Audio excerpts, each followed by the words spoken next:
Good morning, Grace Overcash here, just for a really short video. Of course, I always say that, but actually, just only have a few minutes. I can see my affirmation of the day. Anyway, I just want to come on here briefly and make a comment in regard to, there's a couple things on my mind. One, I continue to think about that shooter in Florida, and there's a couple things that have come to light, that there had been several 911 calls to his home for domestic violence. I'm not sure exactly what that means. I also, there was, this is the thing, you guys, I cannot get over. This kid in Florida, I mean, there were so many signs. I mean, he was like, he had been apparently in a mental institution, and I, of all people, don't make judgments. I think that mental illness is misunderstood. I think that mental health is super important for the complete health of you and obviously those around you. But the 911 calls for domestic violence. He was expelled from school for threatening a teacher, threatening a life. He said he had a gun, he was going to come back. And that's exactly what he did. A couple of other things too is that I don't remember what his family situation is, and I don't want to speak out of turn, but I do believe that there was some issues there. But for the love of God, somebody, why didn't you do anything? And then people are shouting, especially the mainstream media, shouting gun control, and you know, I don't like to say things on my personal page that might be controversial or divisive in any way. But people, it's kind of like the emperor has no clothes, that kind of concept. Taking away guns is not going to be the answer to heinous crimes, because the people that are psychotic, sociopathic, the criminals, the thugs, they're all going to find, I mean, do you think their guns are legal? Probably not. I mean, they buy them and, you know, they buy them out of the trunk of some other criminal. That's not going to be the answer. What it's going to do is it's going to unarm or disarm, you know, good citizens, people that want to just protect their home, protect themselves. As a woman, I'm sorry, you guys, but I just think that if you're not comfortable, you know, with having a gun in the house, then, you know, go to one of these not survival classes, but there's plenty of them. Not Your Victim. I have a friend, I want to shout out to Cindy Harding. She does a lot of classes, and there's a lot of other ways. I'm a member of the Well Armed Woman, which is a women's shooting chapter, but it's not just about the shooting. We learn a lot about safety, just general safety, home safety, and things like that. But getting back to this shooter, the more I hear about this guy, the more I hear about all of the preliminary things that happened before he went in there and killed, I guess it was 17 or 19 people. And no one was surprised. I mean, the kids were scared of him. Anyway, I'm sorry, but just can't get that, wrap my mind around it. But if this doesn't, instead of bringing the attention to guns, they're awful, they're terrible, blah, blah, blah, blah, blah. Why isn't anybody, and maybe some people are, but I'm not hearing that. But, you know, we as a country, I'm a healthcare provider of 43 years. I have seen changes that I never thought I'd see. I'm here to tell you, from my 43 years of experience dealing with the different types of insurance, HMOs, PPOs, federal assistance, Medicare. You get what you pay for, okay? And it's, what did I even get on this subject for? Anyway, the healthcare system.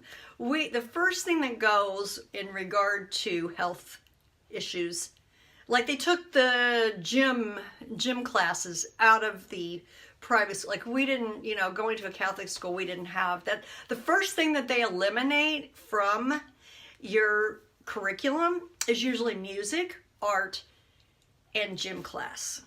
Okay, really important. That's, we have a lot of kids that are growing up with obesity that have never really been taught. But again, as a healthcare industry, I started out for the first couple of years of my career as an occupational therapist working in a psychiatric facility, actually a state hospital, St. Joe No. 2 in St. Joe, Missouri. And but there was monies available for people to get help. Now, from what what I'm understanding about this kid is that apparently he was hospitalized. Sounds as if there were some efforts in order to oh, hi, Gabriel, in order to try and help this kid. But at what point, where do we go from here? But I do think that in general, there's not enough, there's still that stigma of mental illness. There's still a lot of misunderstanding, and there's a lot of lack of use of mental health facilities and implementation of a treatment plan for some of these people that really may not be fit at this point in their life to be among the general population. Like I said, I don't know what the answer is. Give me a few days, maybe I'll figure it out. But anyway, that's it for today. I need to take off, get to my day job early. And, oh yeah, well, maybe we'll talk about that another time. But our company is doing a joint venture. Okay, those of us that have been through corporate joint ventures, if somebody owns 51% of a joint venture, guess what? It's an acquisition. Call a spade, call it like it is. Anyway, so the next couple of weeks, I think March 1, we're going to transition to a new name for our company. And they said everything else is going to stay the same. You don't even want to know. You don't even want to know what it's going to take to transition over. None of us are looking forward to it. Anyway, I don't know how I got on that subject, but I guess maybe talking about mental health, this is going to be crazy. Transitioning is going to be crazy. And I just don't know. I just can't believe, once again, because I really feel that this is the last stop on my hand therapy train. I'm looking forward at some point in the near future to retire, and I have a business that I'm working as an exit strategy for that. I do love what I do, but anyway, speaking of mental health issues and stuff, please, all you can do is control what you say, what you do. You can't control the people. But you know what? Before you make a judgment, if somebody's on medication, you should not be criticizing them. You should not be looking down upon them. At least they know that there's a problem that needs to be dealt with. And there's just, like I said, people don't want to be labeled as being mentally ill or having a mental health issue. Anyway, okay, we started out with the Florida shooter. We touched on, the joint venture in my company, and we're getting kind of busy during my day job, which is a good thing, but it's taken away from me growing my other business. So Anyway, I'm going to sign off for now, and I appreciate all of you that stop in and say hello. And you know, the phone is far enough from me that if I don't acknowledge you when you come on, pardon me, but I can't see that far. And the print is very small. But anyway, I will get back with you. And again, if you could do me a favor, and if this has been of any value or entertainment for you, maybe it's more of an entertainment thing, then I just ask that for you to give me a thumbs up, a like, or put hearts in the comments. Comments of any kind are welcome. And I do reserve the right that if there's any kind of lewd language or whatever, that I will delete it. But that being said, again, feel free to share this broadcast. And again, I appreciate each and every one of you, and look forward to seeing you again soon.